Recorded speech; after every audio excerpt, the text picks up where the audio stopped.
Good evening, everybody. A very warm welcome to today's session. This is Phenomenology and Social Research course organized by the Consciousness Studies program at the National Institute of Advanced Studies, Bangalore. Today we have Dr. Saurabh Tudaria, who will be speaking to us on the topic Interpretation of Existence, Gadamer's Hermeneutics. So the class will go on for about 1 hour, after which we'll be taking questions. And today is our last class session. Next week, we will have a panel discussion as well. So we will be giving you the feedback forms today in the WhatsApp group. I'll talk to you more about it after the session. So Saurabh sir, I welcome you to please begin the session. Thank you, Meera. And as all of us know that today's this is a final lecture of this course on phenomenology and social research. And today, as we will be discussing Gadamer's hermeneutics. So, like earlier classes, I have made the PPTs of that, and we will discuss Gadamer's thought in today's class. So, yeah.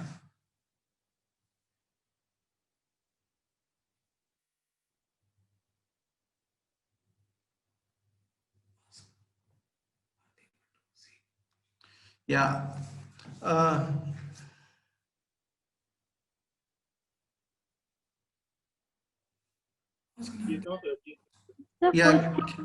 Yeah, full screen. Yeah.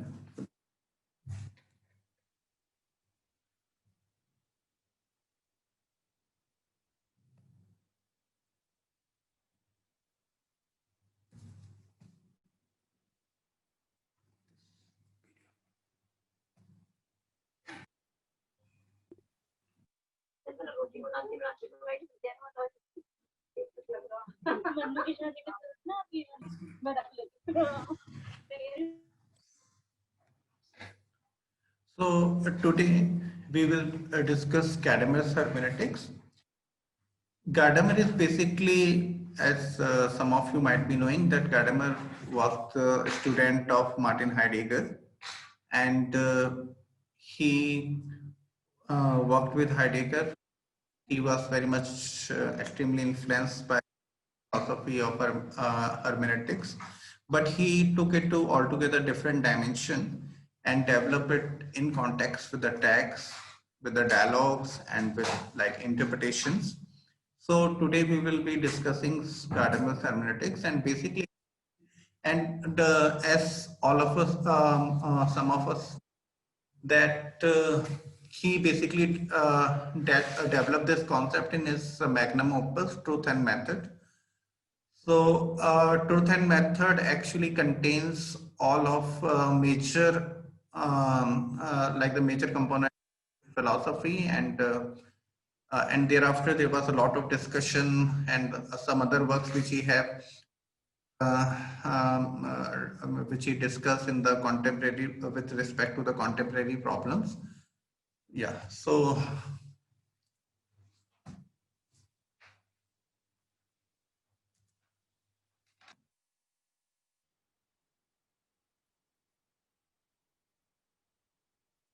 So truth and method starts with the problem that is there any in art, because as we all know that the truth is basically the sciences, philosophy, or the knowledge per se. So Gadamer starts the problem in truth and method, that whether there is any truth in art.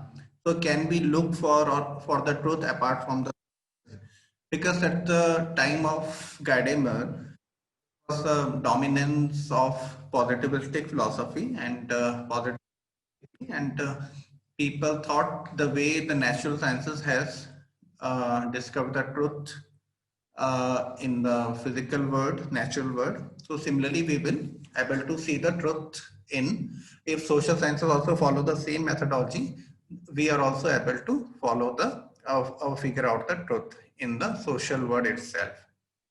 But Gadamer asked the question that could be the notion of the truth in the which is in art, which is different from the sciences. So what can it, so if we assume that there is a truth in the art, so what would be its method? Uh, it doesn't follow the positivistic method in sciences. So he says, writes in Truth and Method, that is there no knowledge in art? Does not the experience of art contains a claim of truth, which is certainly different from that of science? So he problematized Kant's notion of the aesthetics. Now, what is Kant's notion of aesthetics?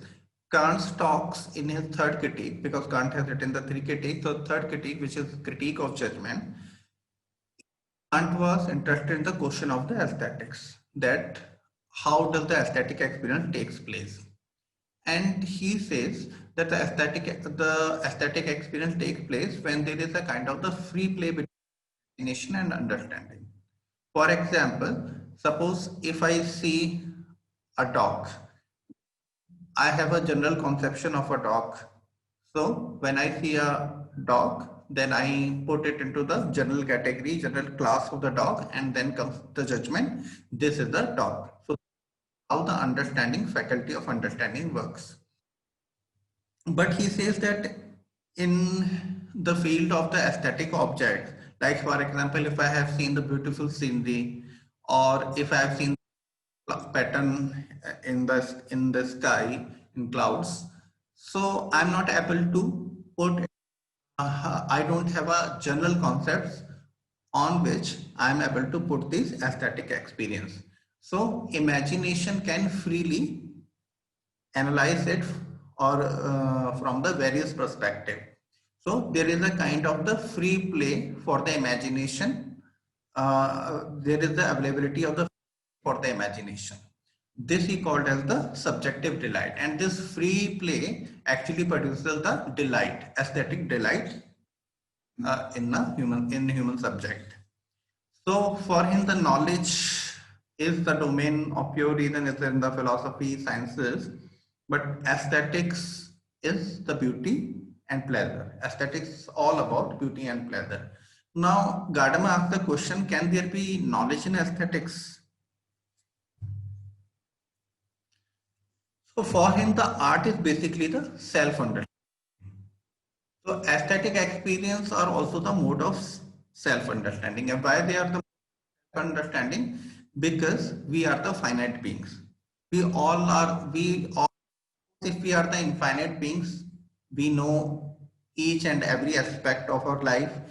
If all the events are available to full transparency, there is no like, there is nothing like a obscurity in human life, then they of the art, because we know need of the art, because for him, according to Gadamer, art actually gives us the space to understand ourselves better.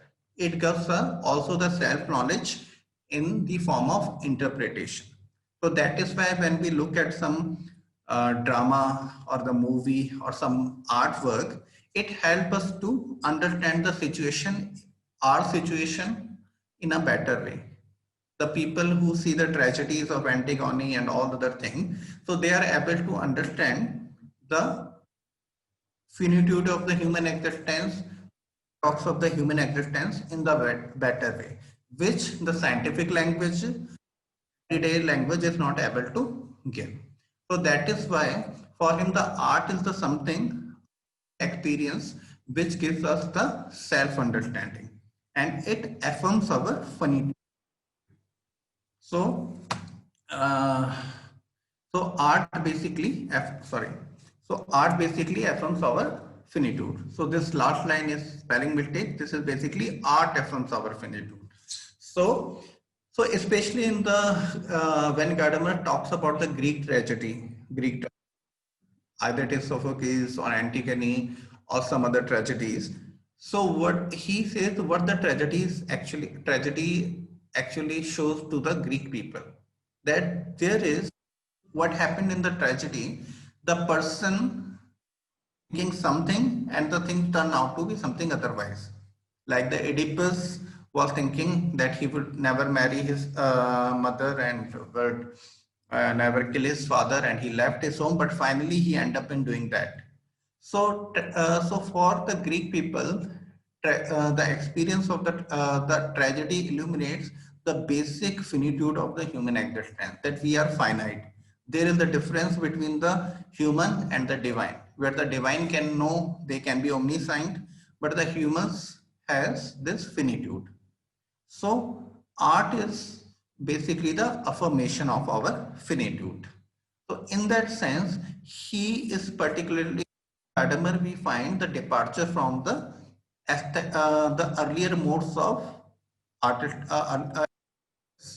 where especially in Kant, the notion of joy, the notion of delight or the subjective delight is emphasized, while in Gadamer, this is the interpretation of the self-understanding which develops our interest in the art. Because we are the finite being, we don't have the full grasp of our existence, we don't know what the surprises is in the future. So we are aware of the dimension of our existence. Hence, we are interested in the artworks, interpretation of the artworks. So this is some of the this is what Gadamer say in Truth and Matter. What is experienced in such an excess of tragic suffering is something truly common. The spectator realizes that finitude in the face of the power of fate.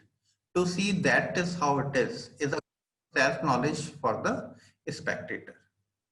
So what means here that in the tragic suffering, in the tragedies, actually also realize the fact that the spectator is taking enjoyment in a tragic, it shows that there is the finitude, and with the tragic play, he also affirmed the finitude in his life.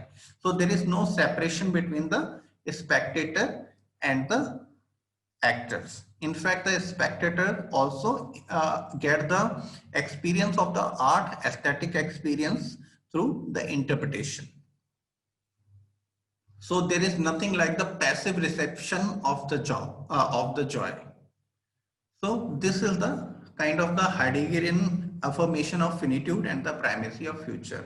So this is what, if we come back to like, if you remember our class on Heidegger, so in which we have discussed that Heidegger says the being, when he says basically being is time, the line is basically temporal. And there is the primacy of the future because we cannot predict the future, and that is why the past is always alive for us. We have to reinterpret it always. So through the tragedies actually affirm this fact. Now, according to Gadamer, there is also a very important dimension of the art which is called as the Bildung, edification, or which he called as the education. So he says, because art is also the mode of the self-understanding. Art is not something which is only for the passive joy. It is something like only there is the subjective delight. Rather, art helps us to understand ourselves in a better way. So this, which he called as the Bildung. So what the Bildung is actually all about, he takes it from the Hegel. Hegel says that when he defines in the phenomenology spread about the self-consciousness, he said basically self-consciousness finds itself in the other. So what does it mean? It means that, for example,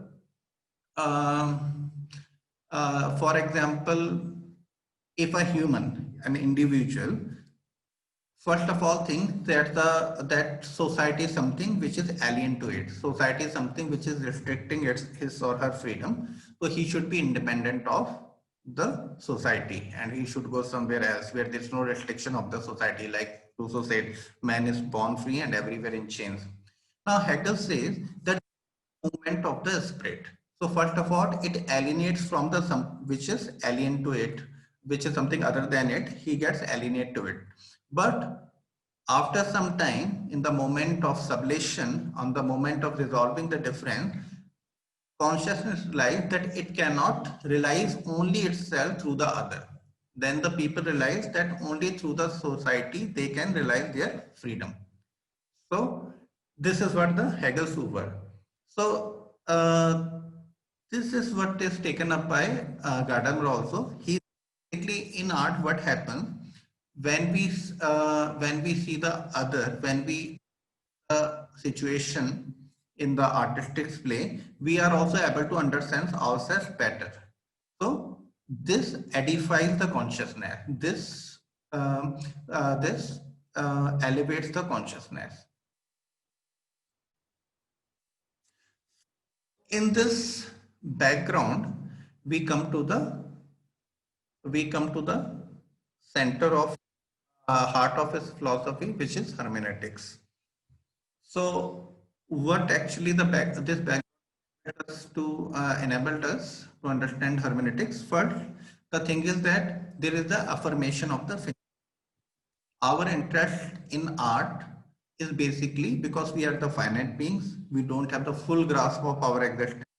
That is why we take interest in the artwork, because artwork helps us to the art, history, because we are able to understand ourselves better by interpreting.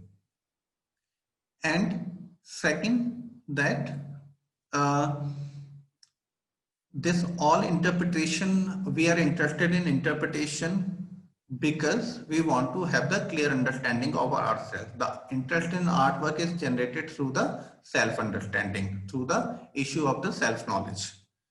So what is hermeneutics? It is inquiry into the nature of understanding, how the understanding takes place.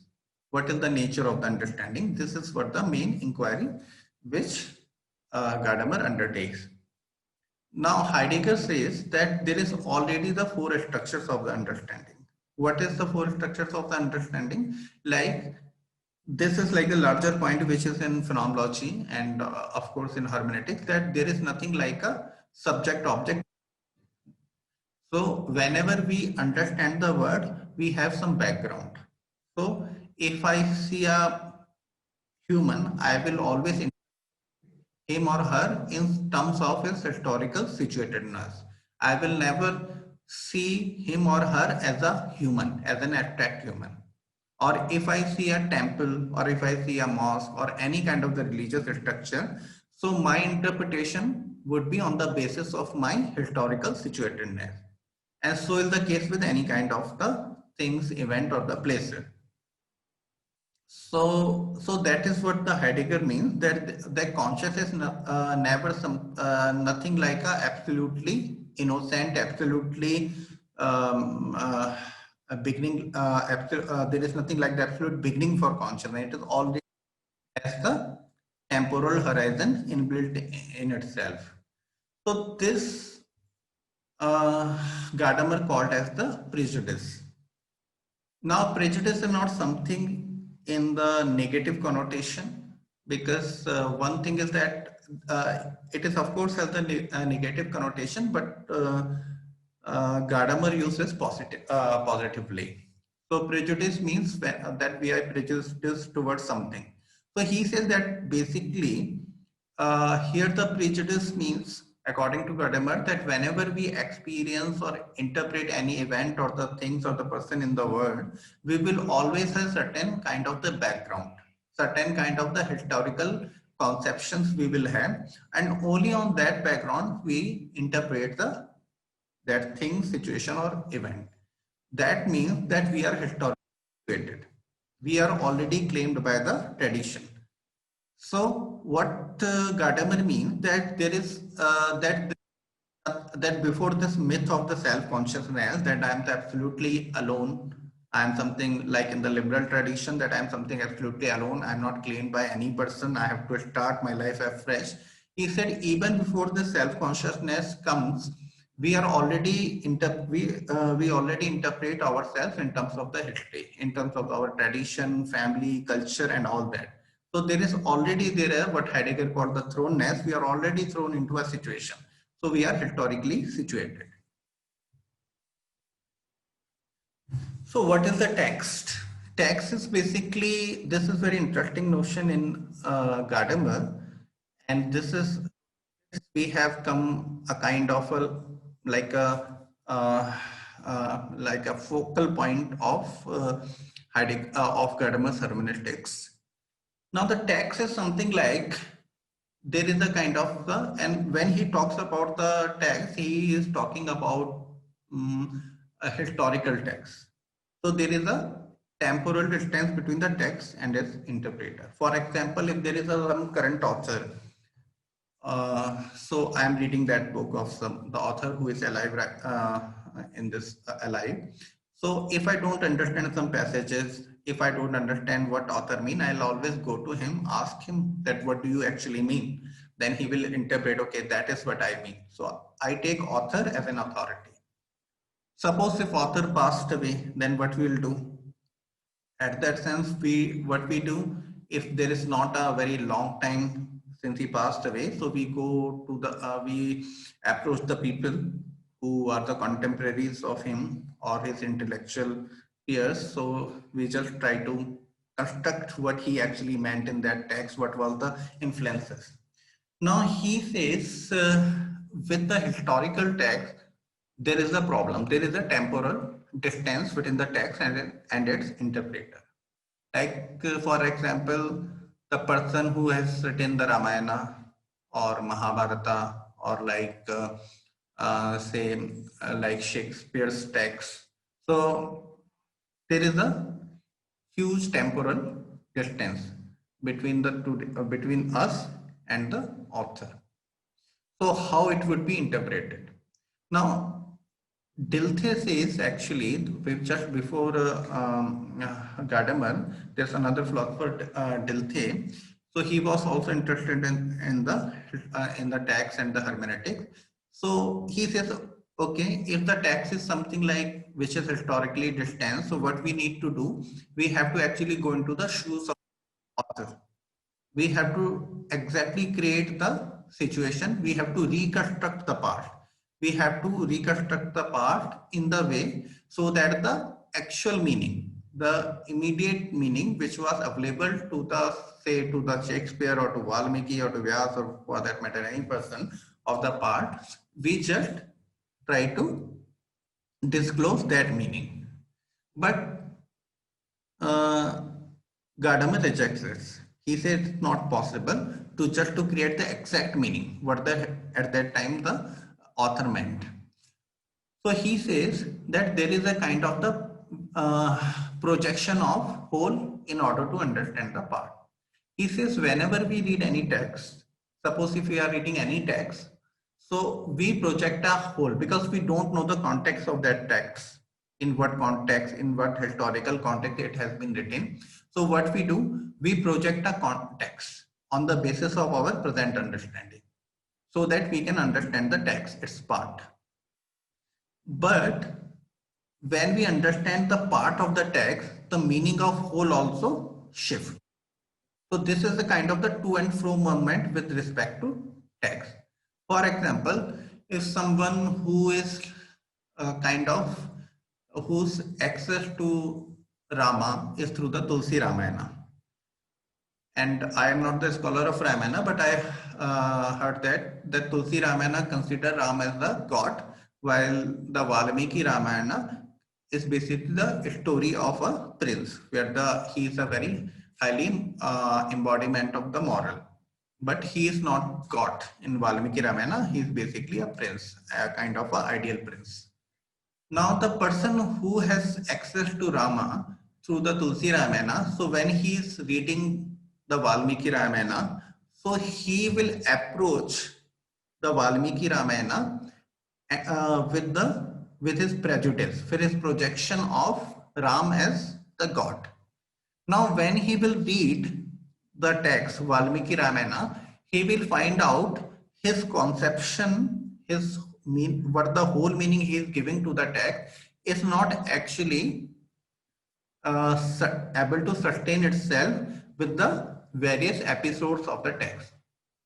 So suppose even some episodes of the Valmiki Ramayana where Rama shows its helplessness or its human finitude, then he will be surprised because he is approaching the Valmiki Ramayana from the perspective of Tulsi Ramayana. Then he had to revise his opinion that this is the different kind of the text. So this is actually what Gadamer says, that there is a kind of the to and fro movement with respect to text, which is called as the hermeneutical circle.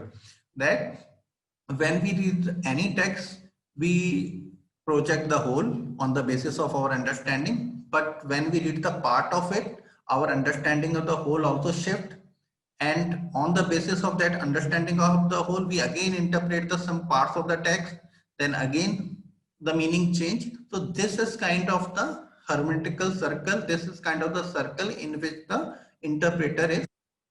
So this is kind of the to and fro movement which happens with respect to text. But the interpreter always look for the unity of meaning. So he doesn't interpret the text in whatever way he wished to explain. For example, if the person who is reading the Plato's Republic and he thinks that okay, the Plato's Republic has is the basically the work about art, nothing to do with the politics. So he will come with this prejudice and he will read the various passages on this background.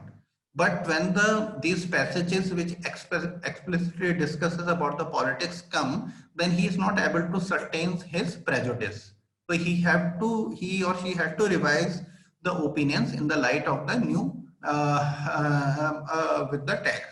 So there is some kind of the interiority of the text. There is something of there is something about the text. That is what Gadamer says, that the text has the life, it has the truth, and actually the person who is interpreting, he looks for that truth.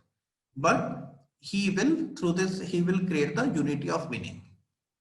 So we cannot exhort the text nor project the visual interpretation, as it will not be able to sustain itself with the ongoing task of the hermeneutical interpretation.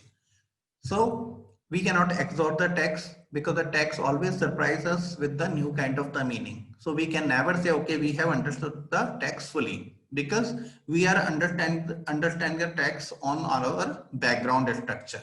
And text also has its own interiority, its own meaning. So we have to revise that opinion and have to interpret it accordingly, so that there should be the coherence of the meaning. There has been nothing like, for example, we can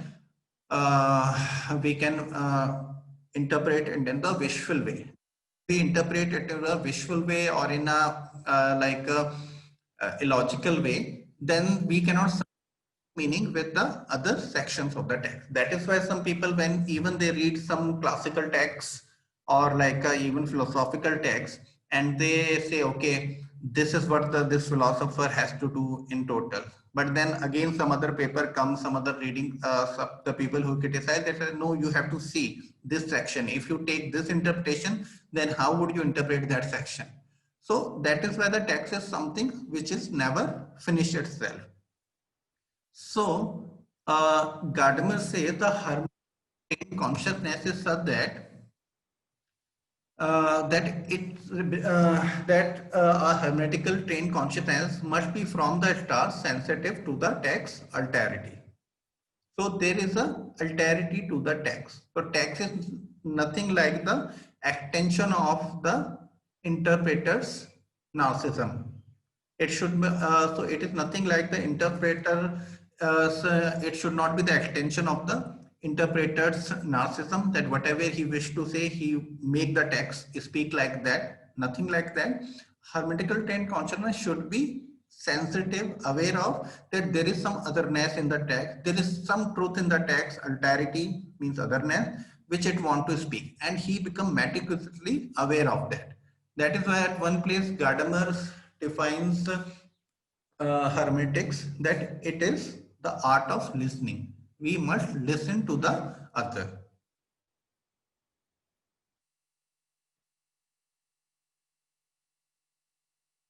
So these are the some of the passages which will drive home the point, this notion of the hermeneutical circle, which I have discussed in the earlier slide. So Gadamer says, a person who is trying to understand a text is always projecting. He projects a meaning for the text as a whole, as soon as some initial meaning emerges in the text. Again, the initial meaning emerges only because he is reading the text with particular expectation in regard to a certain meaning. Just as we cannot continually misunderstand the use of a word without its affecting the meaning of the whole, so we cannot stick blindly to our foremeaning about the thing if we want to understand the meaning of another.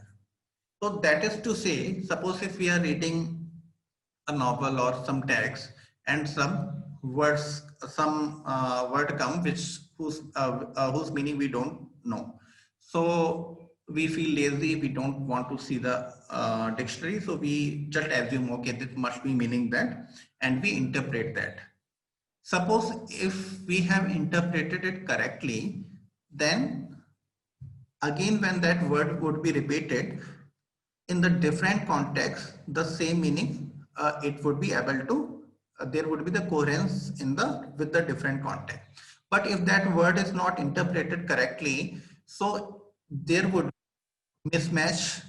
So we won't be able to understand the when this word is used in some other context. So we have to look at the dictionary and recheck. So we will assume the way we were understanding the word is not correct.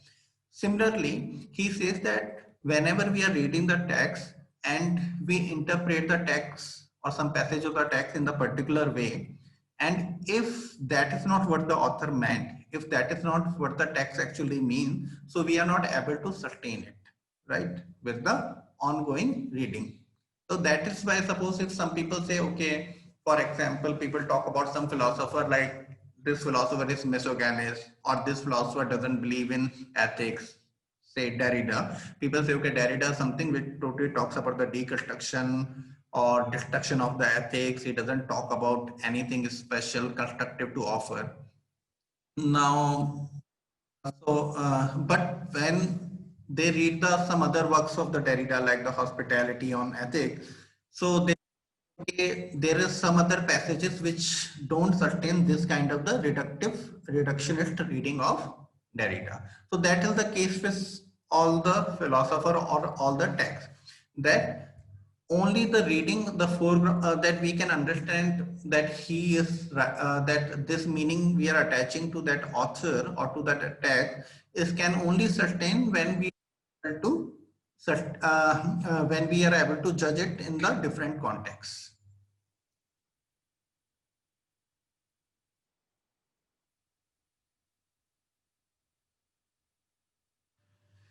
So, according to Gadamer, understanding is basically an event. So, understanding like it is just like a conceptual understanding. It is something which is an event which takes place in the hermeneutical interpretation. So, when I am reading a text and this hermeneutical circle is going on, that's something I am projecting the text. Text is also saying something. There is a different context in the text, and if there is a kind of a convergence between two, and it is able to sustain with the ongoing context of the text, then their understanding emerges. This also happens when we talk to some different person. For example, he gives the example of a doctor and a patient. So doctor listens to the patient and he talks about his, like, what has happened to him, and he listen, then he also asks some other question, and after some time there is a kind of the understanding happens between them, also between the friends. So understanding happens when one listen to another and he trying to understand what he is actually saying, and when then he says, actually that has happened to you, then gradually the understanding is formed. It is nothing like it formed immediately, it takes time. So with the conversation, it is formed. So he said the understanding is an event which takes place in the hermeneutical interpretation. So he gives the example of the play.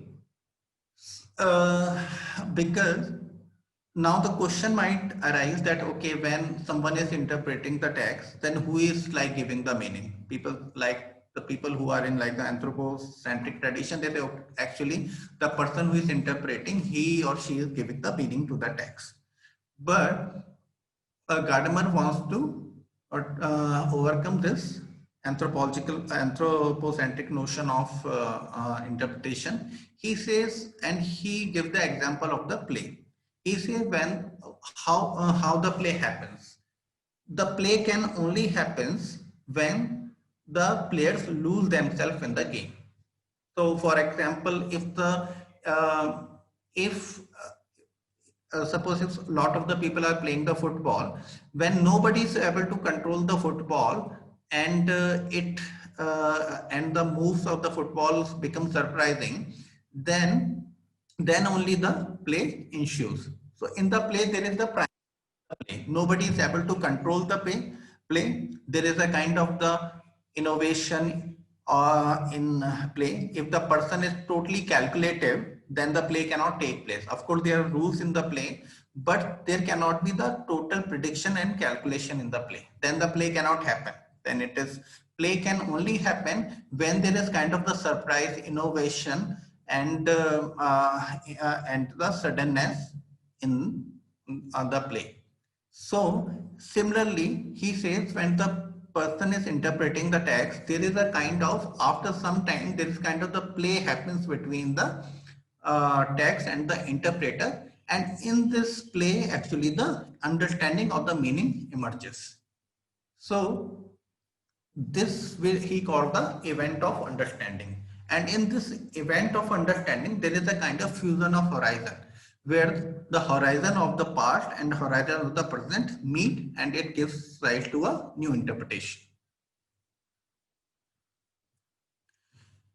So he says, it is the play between the text, strangeness and familiarity to us, between being a historically intended distance object and belonging to a tradition. The true locus of hermeneutics is this in between.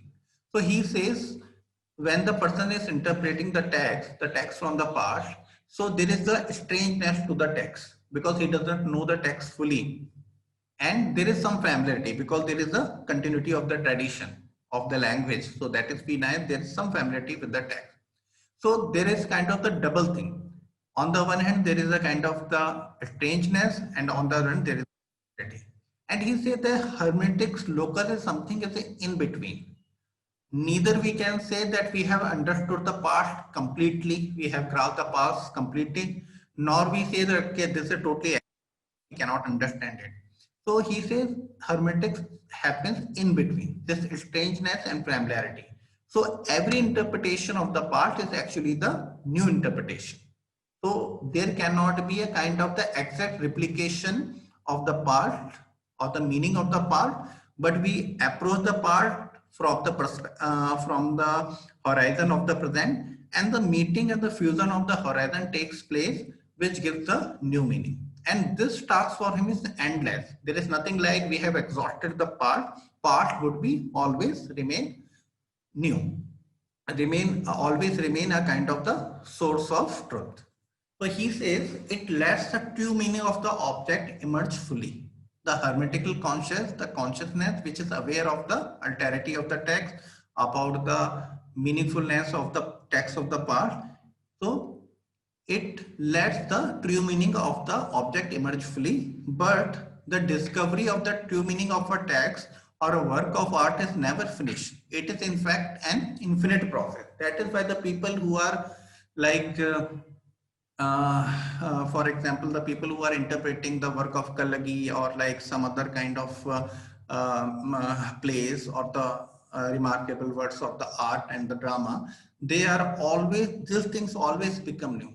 For example, this story of Kannagi, which was always interpreted, sometimes it gives the rise to the feminist interpretation, sometimes it gives rise to the subaltern interpretation. So it has a kind of the different kind of the sources are available in the work of the art and the text. So that is why it he says it is always, the interpretation is an infinite process. So what he does through the notion of the play, Gadamer overcome the autonomy of the individual subjectivity.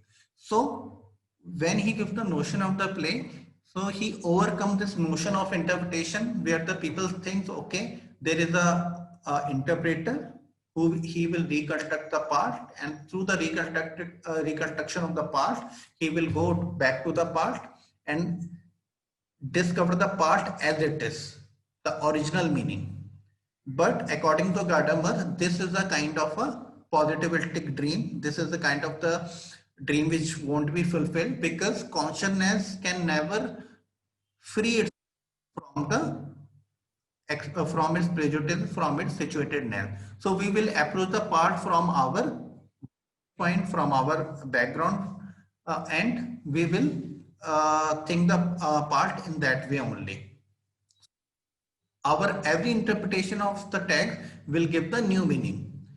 So after 100 years with the new experiences, these texts will appear differently.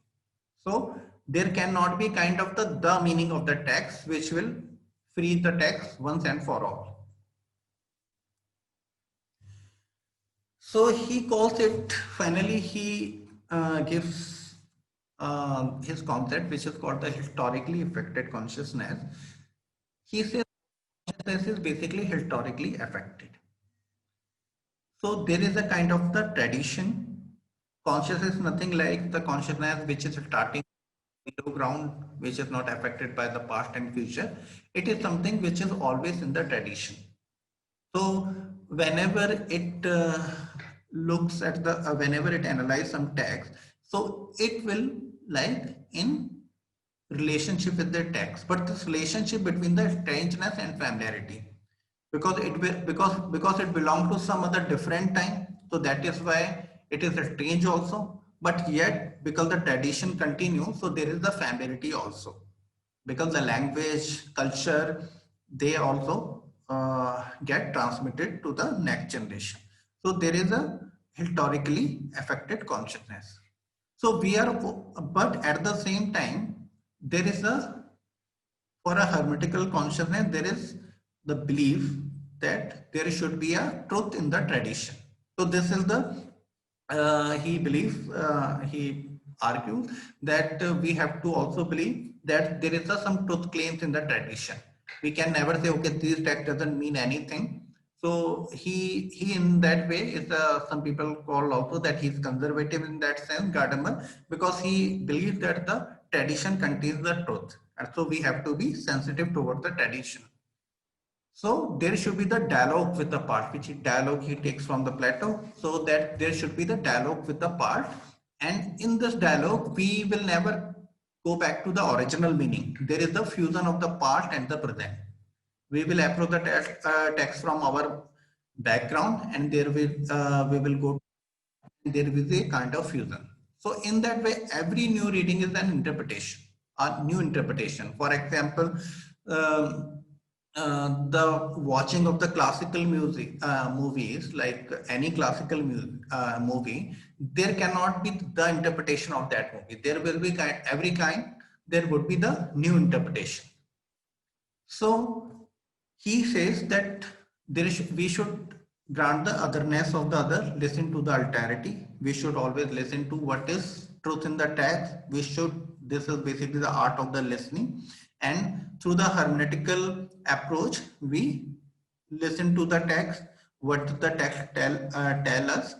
And but that doesn't mean that every text is the same, because that depends on the text, because we approach the text with our own background and we will project the meaning in that, and when we will try to figure out that meaning, we try to interpret that text. If the text is something which is full of which is a very seriously written text and the full of the artistic element, so it will always give us the surprise. It will always call for the multiple interpretation, reinterpretation, while the shabbily written text is something which will exalt in the one thing. But he says that we have to believe that there are the truth in the text, and we have to listen to the alterity of the text. So he says finally, he says that language has the true being only in dialogue, in coming to an understanding. So for him, the language is not something which is a representation by which we communicate, but its true being is in the dialogue, in coming to an understanding. That only through the language involving in the conversation and dialogue, we understand each other, we listen to each other, and that is the function of the language. So what he means, if we connect it with from where we have started of the notion of the building of the edification, so he says that this hermeneutical consciousness that it involves with the text, actually what it also edifies the people. It also gives it make the people cultured, and they come out of their chamber of the self consciousness or individualism and become open to the other. Thanks. So just to sum up, actually, what this lecture aimed to achieve, that we have started because some of the people have joined late. So I'm just summing up in the 5-7 minutes. Basically, Gadamer talks about he started truth and method with the problem of the art. He says, is there any truth in the art, or art is something like only for the pleasure or the subjective pleasure? He says there is also truth in the art. Why there is a truth in the art? Because while experiencing the while this aesthetic experience basically involves interpretation, we interpret. So when we are watching the episode, some episode of Mahabharata or of the Sophocles, so we are interpreting it. Now, why we are interpreting it? We are interpreting it because we are finite. We don't have the full understanding of ourselves. So there is a kind of, we don't have the full understanding of ourselves. Suppose if we are the infinite being, we know each and everything. So no art could have taught us. We don't require history because we don't have anything to learn from anything, because whenever we experience anything, we experience fully for all time. Because our experience is limited, we cannot approach the things from the all the side. There can be all other way also. So that is what art teaches us. That is what art interests us. So hence Gadamer was so much interested in highlighting into that method about tragedies, because the tragedies affirm these finite dimensions of the human being. Now, on the background of this finitude and the self-understanding, he comes to the hermeneutics. So he says, he comes to the problem of the historical text, because we are finite, so we cannot go back to the past and acquire the meaning as such. So, and we cannot free from our history for our culture, our culture and our situatedness. So whenever we are reading the text, we project meaning of the whole. And after projecting the meaning of the whole, what we do, and the text on our basis of our whole. But as we go on reading the text, the new meaning emerges and we revise our conception of the book. For example, if I have purchased some book like Death and Desire in Hegel. So if I don't know the philosophy of Hegel, so I think, okay, it is about some person like Hegel who were desiring when he was dying. But when I was reading this, so this is the purchase that book. But when I will read that book and I find the different kind of the section that he is like interpreting what is the death, what is the desire, what is the relation of self-consciousness desire, then I find that I cannot sustain my this prejudice or my this conception if I want to understand the various sections. So I have to revise that opinion. So this he called a kind of the to and fro movement, hermeneutical circle, which happens when we read the text. So this is so that is why he says that this happens when we read any historical text, and in this way the interpretation is always a new interpretation and the text can always give us the surprise. And secondly, we cannot portray any kind of our biased meaning or wrong meanings in the text, because if we are sensitive to text, we will find in the different context and the different section we cannot do justice to the text. So that is why he says we have to train our consciousness and listen to the text. And in that way, we have to give a unity of the meaning. There is one meaning should not like contradict the another meaning. So there is kind of the unity of the meaning when we read the text. And there is nothing called a person who is controlling the meaning. There is a kind of the play, the game which ensues between the reader and the text.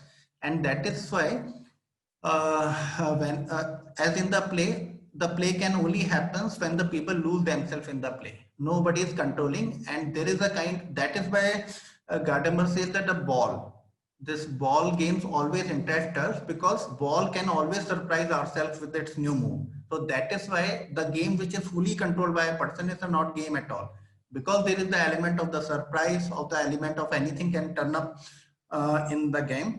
So that is why the play happens. So that is this is with respect to text, and only in this kind of the playfulness understanding emerges as an event. When we are reading any text and in this to and fro moment, suddenly the things fall into and the meaning arises.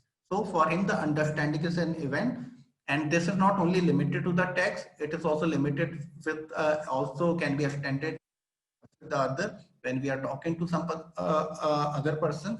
So in the dialogue, we suddenly come to understanding. After some time, I say, okay, I'm listening to him from the 3-4 days, but now I understand him completely, or I am, or any things for that matter.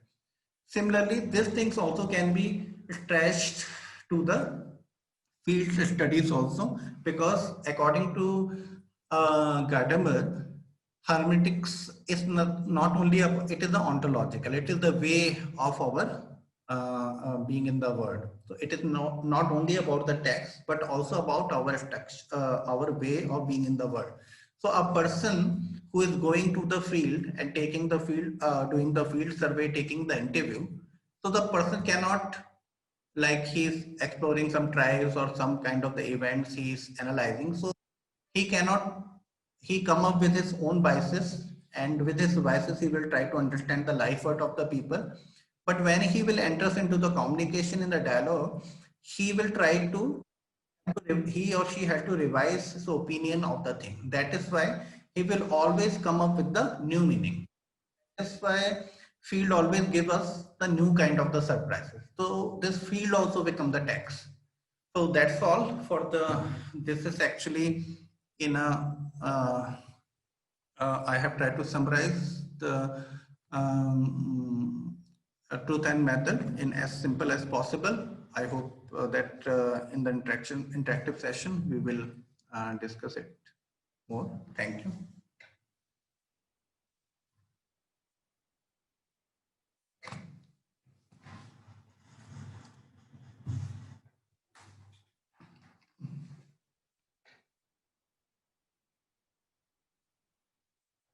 Yeah, Meera.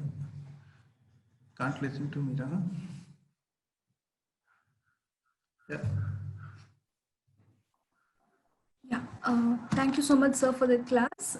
It was very interesting for sure. So now we will take questions. I don't see any questions in the chat box yet. So if you have any questions, please put them up on the chat box and we'll be taking them one after the other. Or you could raise your hands as well, but we would prefer if you could just put it up in the chat box. Shaunak Fadnas is asking, this might be a bit pedantic, but why do you say interpretation and not perspective? Hi, am I audible? Yeah. Yes, sir. Yeah, so because I think prejudice already has a negative relation with the object of our interpretation. Would it, so how do you already determine that relation is already going to be negative? Why not say perspective based on life experiences and so on and so forth of the interpreter instead of prejudice? Yeah. Yeah. Thanks for this question. So you are right. Actually, prejudice is basically understood in a more pejorative sense, in the negative connotation associated with that. But actually, Gadamer says that prejudice is actually this word, because he doesn't use in the negative sense. But he says its original meaning is actually come from this jurisprudence, actually pre-judice, so which is prior to the judgment. So in German, especially in philosophy, judgment is something when we evaluate the things, when we give, okay, finally, this is how the thing is. Like even in courtroom, the judgment is something which is a final verdict. But he says prejudice is like what is prior to the judgment, just prior to the judgment. So suppose if in a court, both the parties are there. There is a kind of both the parties are there. So the judge has to kind of a suspend his judgment, and he has a kind of a has a prejudice in the sense he understands, okay, on of the whatever the evidence are produced, he develops his understanding. This, and on basis of the evidences and on the basis of the arguments which are given, he makes it to the background on the basis of which his judgment actually start to orient itself. So that is what he means, that before coming to any judgment, before engaging in any kind of the judgment, we are already have certain kinds of a background situation which actually works subconsciously also, consciously also, which which actually becomes the background. Now in the perspective, what will happen, because the perspective, it will show there is a kind of the reflected consciousness. The person know that this is my perspective on the basis of which I am understanding the thing. But prejudice is something which take the perspective into account, but also the perspective of which I am not aware, which are also becoming the background on the basis of which the things are happening. So I think that is why he is more drawn to the prejudice rather than perspective. Thank you, sir. Sanjay has two questions. One is, who can interpret the text, and does he need any special quality or approach to interpret? And we'll take the second question after that, maybe. Yeah, so according to Gadamer, there is nothing like who can interpret the text, in the sense because because hermeneutical consciousness is the ontological consciousness. What is ontological consciousness? This is our way of being in the world. For example, a friend, I'm talking to you, suddenly a person enters into the room. So now how will I interpret him or her? I will think, oh, because he is coming, because he entered in this room, he Nias. I have never seen him. So, but I will interpret, okay, he must be from Nias. That is why he is in Nias. So this is like my projection, my background on the basis of which I interpret the new things. So similarly, so this is our hermeneutical consciousness which act in this way. So whenever, so he narrows it down to the text. In text, what happens whenever we are reading any text, we always have some background, some kind of the meaning which give on the basis of our situatedness. Okay, this must be meaning that, and we start to read that text. So there is nothing special quality actually, because it's not something which is added to the consciousness. It is something which is the very being of the consciousness, right? And what is the major difference between phenomenological method and hermeneutical method? Are they related? Yeah, so phenomenological method, that there are the hermeneutical is also comes in the purview of phenomenology only. So there are two kind of the methods which have been acknowledged in phenomenology. One is like Husserlian transcendental phenomenology. Another is the analytical phenomenology of Heidegger and Gadamer. So the major difference is that according to Husserl, there can be a suspension of the word. There can be the suspension of the our situatedness in the word, and we come back to the essential nature of the thing. While Heidegger and then Gadamer say that this suspension is not possible, bracketing is not possible, because this is our very being in the world. We are already situated in the healthy culture and our caste, class, religion. So there is suspension is not possible. This is actually the way the being in the world. This is actually our being in the world.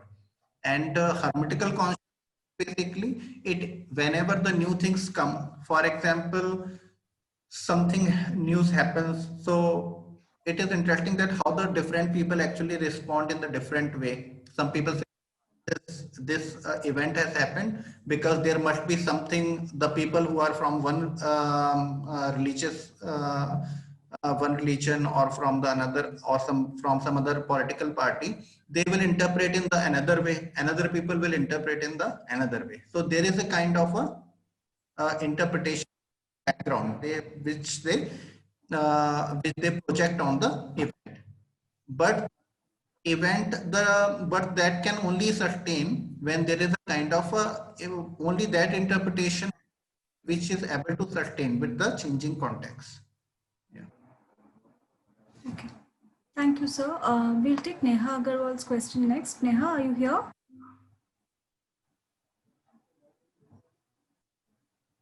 Okay, I'll start reading it. What's the difference between Gadamer's hermeneutics and Michael Bakhtin's dialogism theory? Bakhtin also talks of a similar concept that while reading a text, the reader, the writer, and the text have an interplay in developing the understanding of a reader. Yeah. So I don't know much about the Mikhail Bakhtin. Yeah. So, but yeah, it seems that both have a kind of the same thing because Gadamer also believes in the dialogue, and as lot in the philosophy of education, Gadamer's view of dialogue has been has been used. But I think one, I don't know it is in the Bakhtin, but there is one more thing in Gadamer is about the Bildung, edification. For him, what the dialogue actually does, it always takes one from the shell of one self-consciousness. It cancels out the self-consciousness and make oneself open toward the other. So what was actually the other and the alien, it becomes one with the self-consciousness. So this is kind of the Hegelian kind of over which Gadamer adopts in the dialogue. So for him, dialogue is something which will always provide more and more understanding. Yeah. Sanjana Girish, is she here? Sanjana? There is one also Dileep's question now, Indian traditional Oh theory. yeah. That is also there. Dileep's question is there any Indian traditional theory corresponding to Gadamer's hermeneutics? Yeah, there it is there. Actually, in Mimamsa, actually, the school of Mimamsa is, there is a lot of comparison between this Mimamsa philosophy and Gadamer's hermeneutics, especially the hermeneutic, because Mimamsa, as the name suggests, it is like the analysis or the Mimamsa of the Vedic text. So, for example, the example is given. For example, Mimamsa, there is a difference between the Uttar Mimamsa and Purva Mimamsa. So Purvamimamsa says that the aim of the Vedas is actually to tell us about the rituals, while Uttar Mimamsa says the aim of the Vedas is actually knowledge. Now the problem comes when there is some stories in Vedas, like the Indra has done this or that. Now the question they says actually how we should interpret, if the aim of the Vedas is always to give some injection to the ritual, so we should interpret this passage or this story not in the descriptive way but in the prescriptive way, that it is prescribing also us to do same thing. So they interpret the passages, various passages in Veda in the way that it is basically we have to so for them we have to interpret the language and combine it with the overall aim of the Vedas. While on the other hand, like for example, Gita's interpretation by the Shankara, Ramanuja, Madhvacharya, so all interpret in the different way. So they say actually this is the Gita, and actually Krishna aim of the Krishna is to tell us about the knowledge. Some other says it is about like Lokmanya Tilak. They will take the various shlokas of text and give the overall meaning that this is. While other people say, okay, if you say the action is the course, then how would you justify the passages of the bhakti which is in Bhagavad Gita?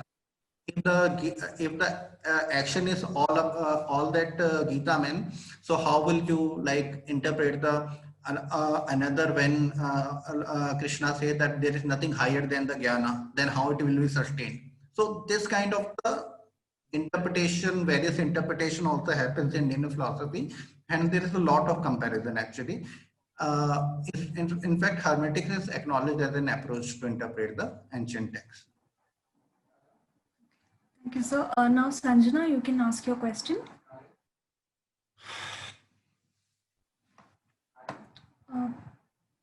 Yeah. So this is related to what you said when we're talking about the field. So if hermeneutics is a way of being, then how are we like drawing the limits of what is considered art and what is not considered art? So is it then by extension, can we say everything is art? Or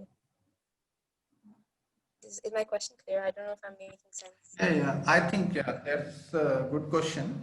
So yeah, so I think you mean to say that suppose if the hermeneutics is the way of being, hermeneutic, we always interpret the thing, then everything is the art or nothing is the art. Then how, because you are interpreting everything, then this is kind of a recklessness of the interpretation. So then everything becomes the art. Even if whatever you think, you will start to interpret and then it becomes the art. Then what about the art? What is the domain of the art then? Now, this is an interesting question. Now, what Gadamer's point is that when he talks about the relationship between the art, truth, and hermeneutic, his point is that, first of all, he said the art affirms the finitude of the humans. So, anything which is affirming the finitude of humans, like the Greek tragedies, or like the various episodes in the literature, in Mahabharata, or any kind of performance, which affirm the finitude of the human beings. So this become the art actually, because what they does, as he says, that art is not something like you are drawn to some kind of the mystical land or the mystical transcendence, but art is something which actually help us to understand yourself in a better way, because it always grant you the better self understanding. So in that, those experiences, that is why the interpretation, the need of interpretation arises. So after seeing a very good movie or reading a very good literature, we always question, okay, why? So then we have a self-knowledge. We started to interpret. That is why good art, good performance, the literature, like for example, like Milet Kundera's Unbearable Lightness of Being, or Leo Tolstoy's Death of Ivan Ilyich, or some other kind of the text, whenever you read, you always, that help us to understand your finitude in a better way. So this is what he means, that this interpretation is something which is actually aimed to understand ourselves better. This self-knowledge is actually, that is what Heidegger, the being is an issue for us. That is where this interpretation we are interested. And art is something So, which become the locus of that. so we can say technically that like even methods like fieldwork or ethnography is art, because you might be seeing or you might be observing people and that might help you understand something. So technically you can view like just everyday observations of people as also art. Yeah. If you are interpreting it and everyday. Yeah, the thing is that one thing is that the artworks are actually always inspired by these kind of the experience, like the good poetry literature. Whenever they come from these kind of the very kind of limiting, very kind of this liminal experiences, the experience which follows out, always the moment of the literature, drama, they are actually arises from that. So in that way, yeah, we can say that.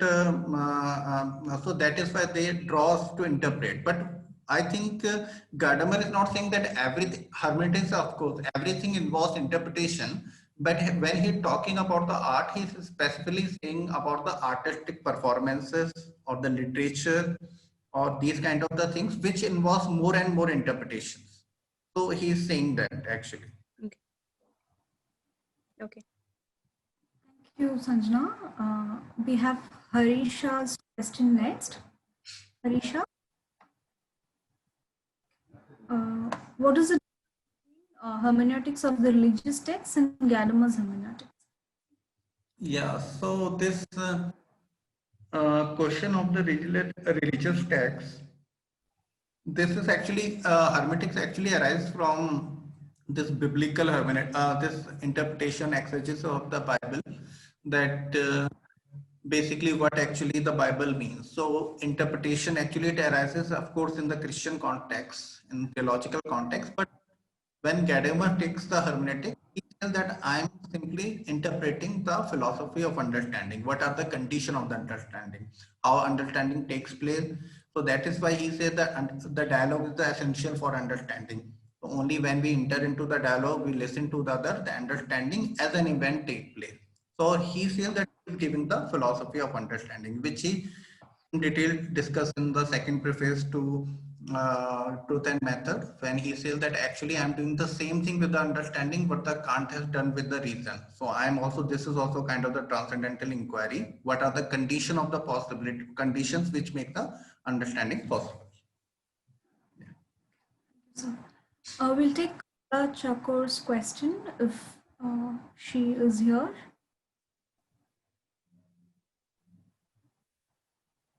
I'll just read it anyway. Is Gadamer's theory on interpretation limited only to texts that deal with history, or can it be applied to literary texts as well? All right. So this is nothing. I don't think I mean that we are talking about the text of history. We are saying the historical text, the texts which are historical. For example, any literary text whose author is no more and it belongs to some other kind of the time, so it become a historical text. So, so there is difference between the historical text and the text which deal with history, right? So Panchatantra can be a historical text, yet it is a literary text, while the Babarnama is just a historical text also, but it deals with history only. So in that sense, there is a difference. But Gadamer's interpretation is, Gadamer is basically saying that how do we, his question is simply that the texts whose authors are no more, which belong to some other time, how do we interpret these texts? So, so what does it mean to read these kind of the text? Is it mean that we have to understand the intention of the author, what the author actually mean, or we have to believe that this is not possible, and there can be always a kind of a new interpretation is possible because we come up with our background, we are understanding the part from the vantage point of the present, and in the mixture of that a new kind of the understanding which will emerge, which he calls as the fusion of horizon. So Lakshmi wants you to please repeat the difference between hermeneutic methods and phenomenological methods. Okay, so phenomenological method is hermeneutics and phenomenology. Basically, this hermeneutics is basically comes under the purview of phenomenology only. But in phenomenology, we make the distinction between transcendental phenomenology of Husserl and hermeneutical phenomenology of Heidegger, which is again problematic, but because there are some philosophers which say no, even in the later philosophy of Husserl, you can find the life, but while there are some philosophers like Stephen, like Jeff Malpass, I guess, they have written book like the Transcendental Heidegger. But overall, in general, we believe that there is a kind of a transcendental phenomenology of Husserl and the hermeneutical phenomenology of Heidegger, by which hermeneutics, especially Gadamer, is influenced. So in transcendental phenomenology, Husserl says that we have to come back to the origin, return to the things, and for doing that we have our prejudices, our natural understanding of the thing, which he called as the bracketing. So there is a kind of the reflective consciousness which bracket and want to enter into the. While for Heidegger, because our fundamental of being mode of existence is of being in the world. We are thrown in the words. Same is for the Sartre, that we are thrown into the world. We don't have any choice. So that is why we cannot come out of it. So for them, that is why we can only interpret. We cannot go to the essence of the things. Thank you, sir. Pratyush, can we have you ask your question if you're here? Yeah.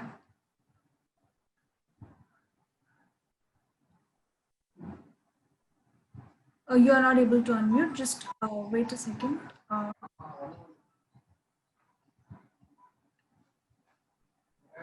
Okay, yeah, please go ahead. Good evening, sir.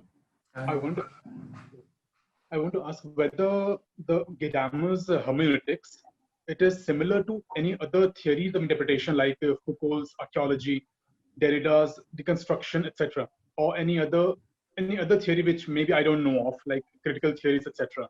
And the second part of my question is whether Gadamer has anything to talk about ethics, the way he talks about aesthetics, like the broader axiology in perspective. Thank you, sir.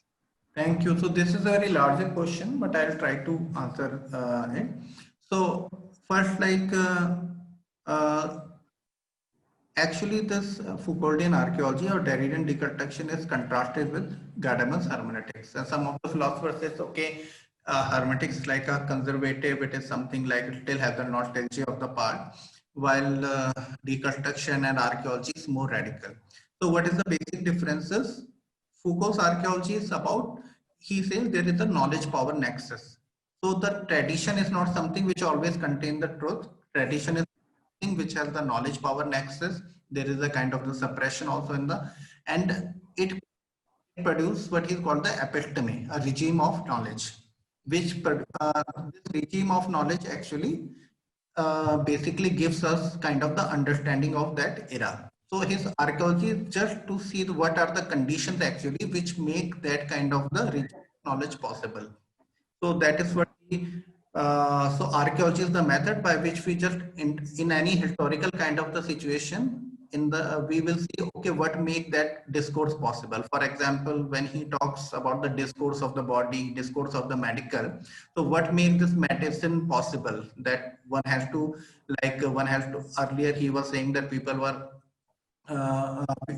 not so much interested into the doctors, or sorry, not only of the medicine but also of the mad people. Like earlier he was saying that the mad people were the part of the society, but later on the mad people, this prisons and this lunatic asylum has been mad. So how this discourse has been generated, then he compared it with what kind of the historical situation. So analysis of these historical situation is basically about archaeology. Derrida deconstruction, Derrida also has the same kind of the problem with Gadamer. He says, actually, if you look the past is actually in the history, there is a desire of the logos, of a totalitarian desire, where there is a kind of a center and there is a margin.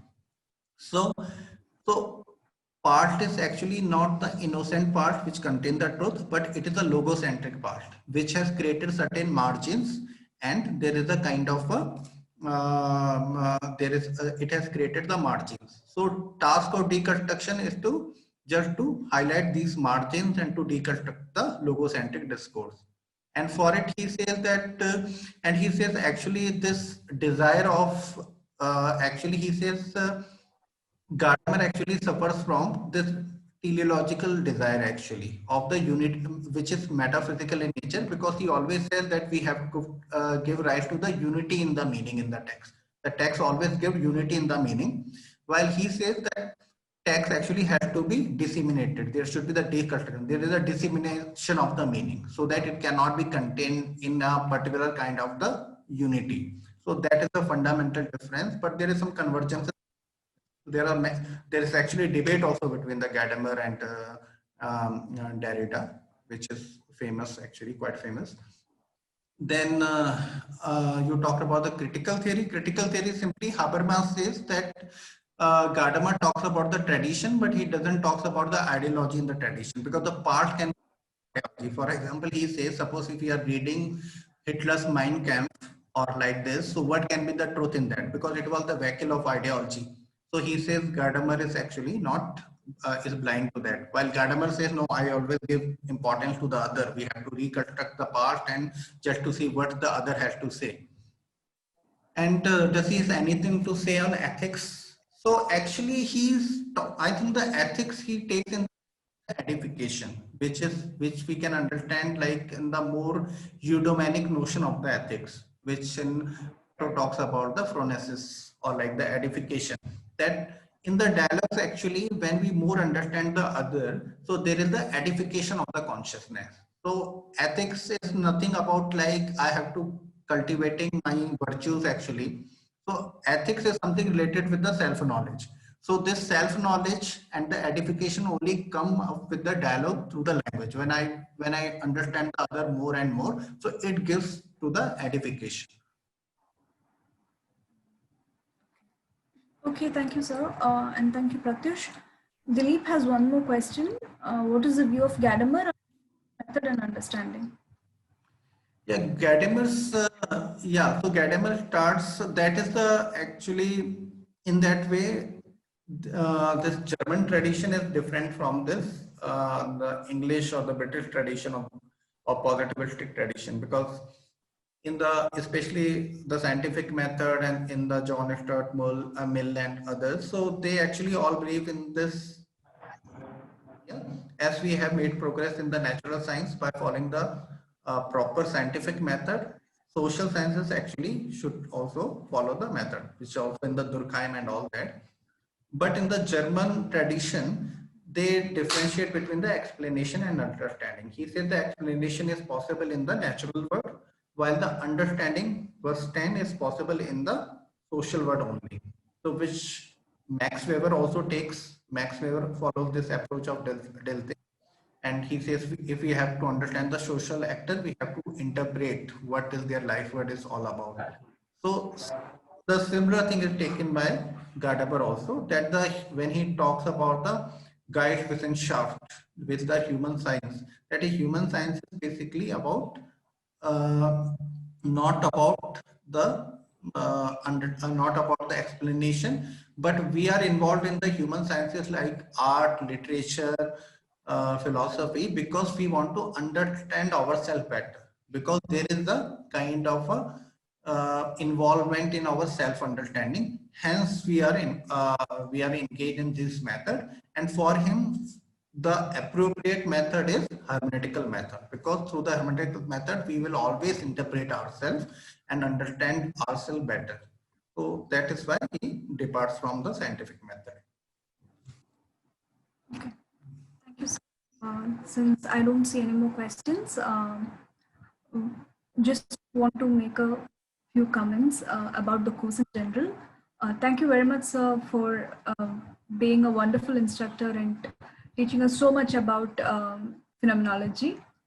And just so you all know, we will be sending your feedback forms through email.